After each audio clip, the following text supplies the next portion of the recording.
Bueno, continuando con las sesiones de inteligencia artificial, el día de hoy nos toca la sesión 6 con redes neuronales y deep learning, ¿no? Cómo las máquinas imitan el cerebro humano desde el perceptrón de las redes profundas, hablaremos de los CNNs, los RNs y los embeddings, y cómo impactó esto en la IA, ¿no? La revolución, que cambió todo para siempre. Muy bien, primero vamos a dar una pequeña introducción, que es la diferencia entre Machine Learning y Deep Learning. Recuerden que en la sesión anterior hablamos de lo que era el Machine Learning, los tipos de aprendizaje y todo eso, ¿no? El Machine Learning clásico requiere que tú definas los featuring, que también le mencionamos el tema de los Feature Engineer, que era extraer atributos de un dato en específico o las características, ¿no? Como lo quieran ver. En cambio, el Deep Learning las aprende solo, no necesita ese Feature Engineer. Automáticamente aprende por sí mismo estas características. Esta diferencia cambió la IA para siempre en 2012 cuando sacaron AlexNet. Que ganó un concurso que era de imágenes, si mal no recuerdo, en la detección de imágenes. Y acá tenemos el modelo clásico, que es el de Machine Learning, donde hay datos que pueden ser imágenes, texto, tablas, y tenemos el Feature Engineer. ¿Quiénes hacen eso? Pues nosotros obtenemos las características de los datos para utilizar el modelo de Machine Learning clásico. En cambio, dentro de Deep Learning también utilizamos los mismos inputs, pero no hacemos el Feature Engineer, sino que se encuentran las redes neuronales profundas que hacen ese trabajo, ¿no? De encontrar featurings, clasificar, y todo lo hace automáticamente, no dependemos de nosotros. En el Machine Learning tú defines los featuring manualmente, en el Deep Learning la red aprende automáticamente los featuring y clasificación, ¿no? Y acá tenemos un ejemplo. Datos necesarios. Para Machine Learning necesitas cientos de miles de datos. Para Deep Learning necesitas millones. O sea, Deep Learning ya es más potente, sí, pero necesita más datos, necesita Big Data. En hardware, Machine Learning necesita un CPU normal, pero en Deep Learning necesita GPU o TPU potentes. En este caso nos dimos cuenta que las computadoras, las gráficas de Nvidia soportaban esto, y por eso que se ayudó a que el Deep Learning pueda hacerse realidad. Interpretabilidad. Machine Learning es alta porque como está codificado, hemos hecho el Feature Engineer y tenemos las técnicas de aprendizaje, podemos explicarlo. Tiene alto nivel de explicación. En cambio Deep Learning no, es baja. ¿Por qué? Porque hay caja negra. Estas son las cajas negras. No sabemos el tema de cómo está consiguiendo los featurings, cómo clasifica, y eso es la parte de interpretabilidad que esa tiene baja. En rendimiento, pues Machine Learning nos da tablas, textos simples, y en Deep Learning nos puede dar imagen, audio y video. O sea, ya es otro nivel, ¿no? Ahora, cuando hablamos de Deep Learning hablamos de redes neuronales, pero las neuronas vienen del mismo término, tratan de emular lo que vendría a ser una neurona biológica, que es el modelo original en donde se basó el tema de las redes neuronales. El cerebro humano tiene 86.000 millones de neuronas, cada una recibe señales de otras neuronas, la suma, y si supera un umbral, activa. ¿Qué activa? La envío de una señal de una neurona a otra neurona. En este caso tenemos las dendritas. Estas son las dendritas. Mira, las dendritas reciben señales de otras neuronas, como que es los parámetros de entrada.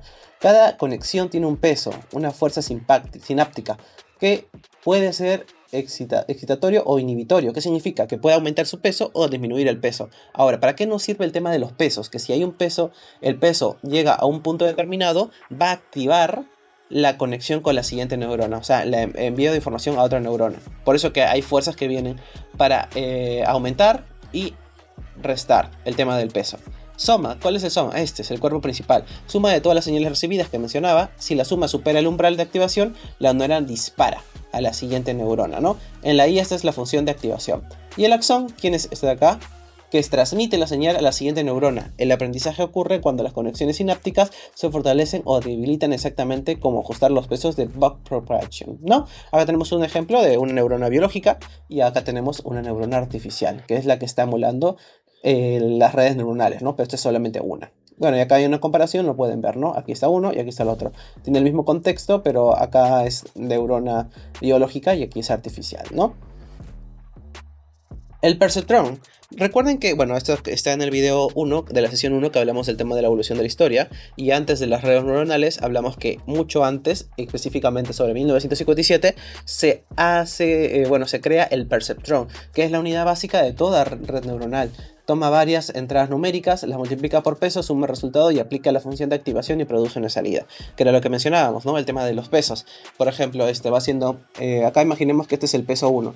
Recuerden que el peso genera una promediación, y mira, si yo aumento más peso en este índice, muevo mi línea de resultado.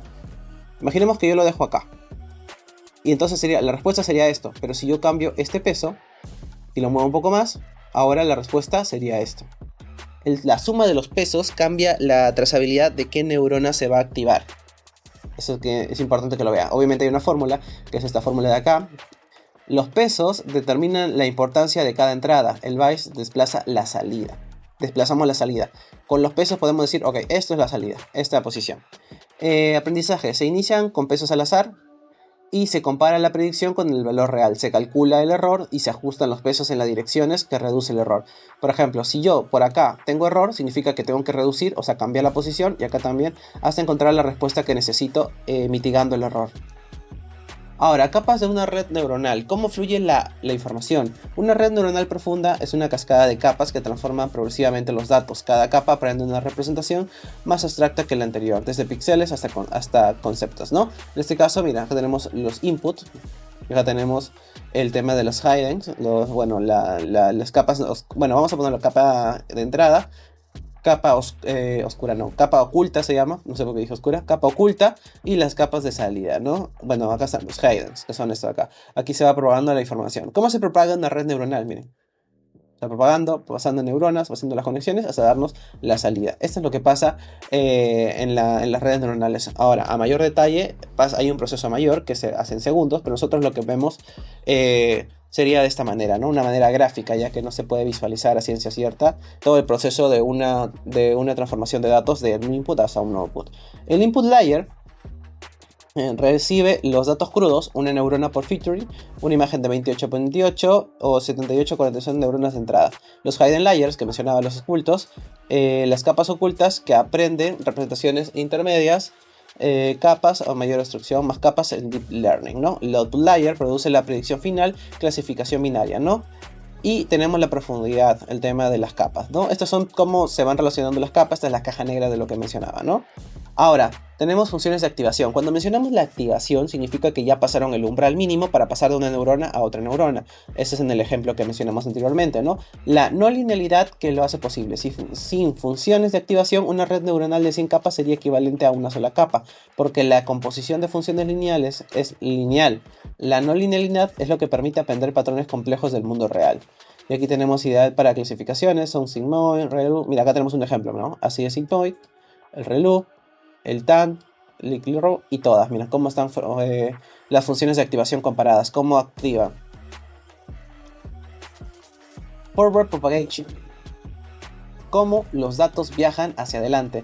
El forward pass es el cálculo que convierte los datos de entrada en una predicción. Los datos fluyen de capa a capa, cada uno realizando una transformación, multiplicaciones, material, bytes y activación. Mira, vamos a ver un ejemplo. Mira cómo se va animando y va llegando hasta un resultado. El for bajo complicado ¿con qué? Con 0.84. Clase 1 con 84% de probabilidad. Va analizando las probabilidades hasta darnos una respuesta con probabilidades. Se compara la predicción y con el valor real, y usando una función de pérdida, este error guía hacia el aprendizaje, ¿no? Cómo los datos viajan hacia adelante, cómo van pasando de neurona a neurona con un cálculo de qué neurona debe activar a la siguiente neurona con el tema de los pesos y la respuesta de las neuronas. Tenemos backpropagation, aprender del error. Backpropagation es el algoritmo que permite a las redes profundas aprender, calcula cuánto contribuyó cada peso del error total. ¿Cómo así? No te entiendo. Back viene de retroceder, propagación hacia atrás. ¿Cómo propagas hacia atrás? Mira, vamos a animar un backpropagation. Andrés, está yendo hacia atrás. Sí, porque este error, este es un dato erróneo. Y yo quiero saber por qué es erróneo. Entonces, ¿qué va a hacer? Va a retroceder y va a ver en el tema de los cálculos y va a decir, ok, aquí el cálculo se desvió hacia esta neurona. ¿Por qué? Porque el anterior me dio este valor. Ok, ¿y ese por qué? Porque este me dio este valor. Y aprende en qué parte del flujo se equivocó. Esto lo hace automáticamente, ¿no? Por medio de algoritmos, hace automáticamente este aprendizaje del error por backpropagation, ¿no? También tenemos el gradient descent y variantes. El motor del aprendizaje gradient descent busca el mínimo de la función de pérdida dando pasos proporcionales a grandes negativos. Imagina que estás en una montaña con niebla y quieres bajar. Siempre caminas hasta abajo, ¿no? Ese es el gradient descendente. Mira, vamos a ir. Mira cómo va bajando la respuesta. Ahora con otro tipo de gradient tenemos más pasos y nos van dando el learning rate, ¿no? El aprendizaje, ¿no? La puntuación de aprendizaje. El estándar calcula el gradient en grupos de 32 a 256 muestras, balance entre velocidad y estabilidad, permite paralelismos en GPU. Este es para buscar el mínimo de una función de pérdida, ¿no? Ahora, redes neuronales convolucionales, ya, esto es lo que un poco más nos interesa. Los anteriores eran más que todo técnicas que sí son necesarias, pero digamos que para entender modelos básicos, creo que esto nos va a servir más rápido, el tema de las redes convolucionales. Las CNNs son redes especializadas en datos con estructura espacial, imágenes, videos, señales 2D, que en vez de conectar cada píxel con cada neurona, usan filtros que barren la imagen detectando patrones locales. Cada convolucional es un filtro de 3×3 que se desliza por la imagen calculando un producto punto en cada posición. Filtros diferentes detectan bordes, texturas, esquinas. Los pesos de filtros se aprenden durante el entrenamiento. ¿Qué significa? Miren, vamos a ver. Aquí están detectando los bordes. Hace un cálculo en el kernel, que recuerden que los kernels son los filtros que mencionamos aquí de la barrera de imagen. Aquí ha detectado ¿qué? Los bordes. Luego aquí queda detectado el suavizado. Aquí queda detectado la nitidez. Va detectando parte en parte. Andrés, no te entendí. Mira, vamos a verlo acá. Como una CNN procesa una imagen capa a capa. Las primeras capas detectan featurings, o sea, características simples como bordes, colores. Las capas intermedias detectan formas. Las capas finales detectan conceptos complejos, como puede ser una cara, un perro, un coche. Esta jerarquía es la clave del poder de las CNNs, ¿no? Aquí empieza la imagen, input la imagen, va detectando características, los featuring, las texturas, y luego va a ver la densidad. Y luego al final en un output van a decir, ok, este es un gato en el 97,3% de acertación. Y así es como funcionan las NNs a nivel de arquitectura interna. Las redes recurrentes, las RNNs, Neural Networks, procesando secuencias, ¿no? Las RNNs procesan datos secuenciales donde el orden importa. Texto, audio, series de tiempo, video, tienen una memoria, hidden state, que se actualiza a cada paso. Lo que el modelo aprendió ayer influye en lo que procesa hoy. Vamos a ver un ejemplo antes de seguir. El ejemplo es, mira, hola. Se dan cuenta qué es lo que está pasando, que tiene una secuencia, primero va la H, luego va la O, luego va la L, luego va la A y va a predecir cuál es el siguiente valor según los datos anteriores. Teniendo en cuenta la memoria anterior, puede decir cuál es lo que va a seguir en el tema de las letras. En cada paso, la RNN recibe el input actual, que es el X, y el estado actual anterior, que es la anterior, ¿no? El H-1, que en realidad es la memoria, ¿no? De la anterior. El problema es en secuencias largas, donde hay más de 50 pasos, el gradient se multiplica muchas veces y eso hace que quede casi cero. La red olvida el principio de la secuencia. Es como si no es una secuencia larga, va a olvidar el inicio, porque ya por el tema de memoria. Entonces, ¿cómo podemos ver este tema? Que hay, por ejemplo, acá está en memoria con compuertas, LSTM y GRU. Acá hay que tener importancia en esto. Esta barrita que ven aquí es el cell state, la cinta transportadora de memoria que corre a lo largo de toda la secuencia. Las compuertas pueden agregar o quitar información con operaciones simples, ¿no? Esta es la cinta transportadora de la información, y podemos tener, por ejemplo, el forget state, que lo que hace es olvida todo del pasado y recuerda todo. O sea, al darle un valor podemos hacer que recuerde y que olvide, ¿no? Tenemos el input gain, que nueva información guardar en la memoria, que son la información que vamos a ir guardando. Primero decide qué actualizar, luego cuánto. También tenemos el output gain, que parte de la memoria debes poner como la salida. Pero Andrés, me explicaste el tema de que la memoria se puede olvidar. Sí, es que nosotros podemos indicar qué es lo que se tiene que olvidar, qué es lo que tiene que recordarse, cuáles son los nuevos valores que vamos a utilizar y luego qué debemos mostrar. Aquí dice, solo 2 compuertas versus 3 en LSTM. Similar rendimiento, en muchos casos más rápidos de entrenar. Preferido cuando el dataset es pequeño o los recursos computacionales son limitados. Acá tenemos los embeddings. Los embeddings es la semántica codificada en vectores. Un embedding convierte objetos discretos, palabras, usuarios, productos, en vectores densos de números reales donde la distancia geométrica refleja la similitud semántica. Son la representación universal de la IA moderna. Vamos a verlo con un ejemplo. Mira, acá tenemos rey, reina, hombre, mujer. Tenemos 4 palabras. Bueno, en este caso las palabras, recuerden que por embedding se convierten a vectores. Acá tenemos los vectores. Y acá tenemos vamos a generar una operación. Queremos saber un valor. ¿Qué queremos saber? Miren, vamos a hacer una aritmética. Aquí, ¿qué estamos calculando? Quiero saber cuánto es rey menos hombre más mujer. Pero Andrés, no te entiendo. ¿Cómo así? Es como si yo te dijera, oye, ¿qué es un rey pero que no es hombre y que es mujer? ¿Qué es un rey que no es hombre y que es mujer? Una reina. Esto nosotros no sabemos por tema de inferencia, pero ¿cómo lo detecta la máquina? Entonces hace un cálculo en sus vectores. 0,18 menos 0,15, ¿cuánto me da? Me da un 3, perdón, un 0,03. Y ahora, más mujer sería 0,03, sería 0,31. ¿Y acá cuánto está el resultado? 0,31. ¿Vieron el ejemplo al inicio donde tenía líneas que estaba según el peso, se iba normalizando la respuesta? Es lo mismo, estamos haciendo cálculos de la suma de los pesos y vamos a dar un resultado de predicción. Porque aquí nos votó Reina. ¿Por qué? Porque Reina no está pintado acá, pero estaría en el 0,31 dentro de este grupo. Cada palabra, vector de 300 dimensiones, palabras similares, vectores cercanos. Cuando son palabras similares o conceptos similares, sus vectores están cercados, porque ven acá, hombre y mujer son similares a nivel de género, rey y reina a nivel de realeza, o sea, están agrupados por similitud de conceptos, entonces por eso tienen vectores similares, ¿no? Los embeddings de usuarios, por ejemplo, Netflix, a este usuario le gusta acción y comedias. Y ahí va agrupándote y te va caracterizando tus gustos y te va haciendo una aritmética y te va a decir, por ejemplo, a este si le gusta, no sé, comedia y romance, entonces una comedia romántica, ¿no? ¿Por qué? Porque has hecho la suma de los pesos y te has puesto en una película que crece en ese género. Con el tema de los embeddings, ¿no? También tenemos el tema de Machine Learning clásico versus Deep Learning, cuándo usar cada uno, ¿no? En este caso Machine Learning y Deep Learning. Cantidad de datos, cientos a miles, en este caso millones.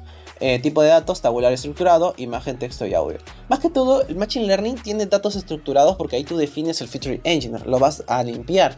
Limpias los datos, bueno, para los que vieron las sesiones anteriores donde hablamos de ingeniería de datos y le explicamos el tema de datos estructurados versus los datos no estructurados, ahí van a poder ver en el ejemplo que los datos estructurados son muy fáciles para Machine Learning porque ya tiene características y etiquetas estimadas. En cambio, Deep Learning es más eficiente con el tema de la imagen, texto y audio, así solo datos no estructurados. ¿Por qué? Porque aprende, tiene una profundidad que lo convierte todo a vectores y lo puede clasificar y él mismo consigue los Feature Engineers y los agrupa y los clasifica. Mientras que Machine Learning depende de esa limpieza, ese Feature Engineer.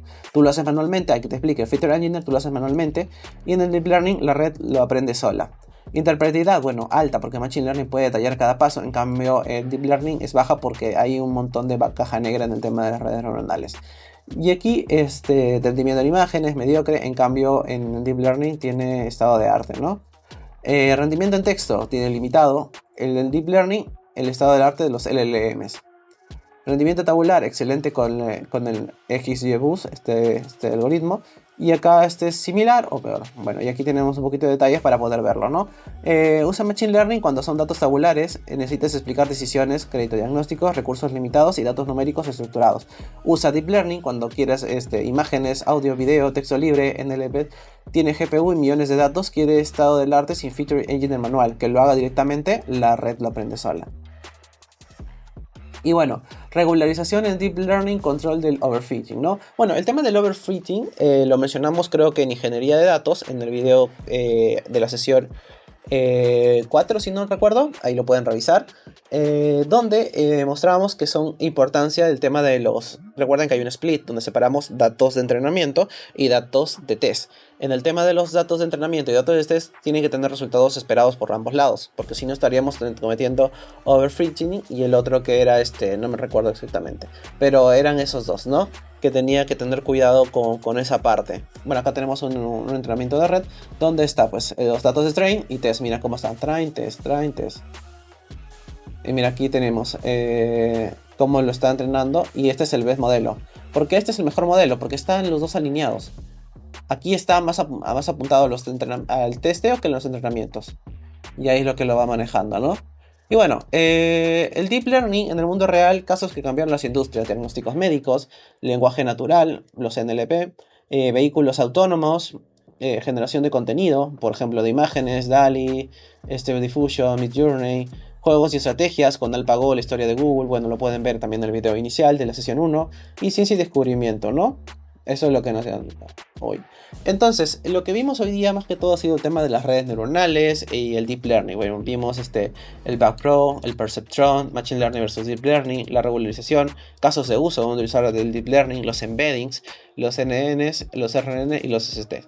Luego vamos a entrar a mayor detalle en temas de embedding, de tokenización, Ahí les voy a indicar ahí van a ver la siguiente sesión, vamos a explorar un poco más. Pero bueno, en sí el contexto fue de hoy día de hoy de Neurona. Se creó un perceptron, luego el backdraw, las capas, la activación, los NNs, los RNS, los embeddings, y luego ya cerramos con el tema de diferencia de Machine Learning y Deep Learning, ¿no?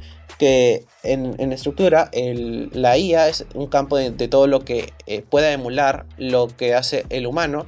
Luego, un subcampo de la inteligencia artificial es el Machine Learning, que es el método de aprendizaje que hemos dado con datos etiquetados.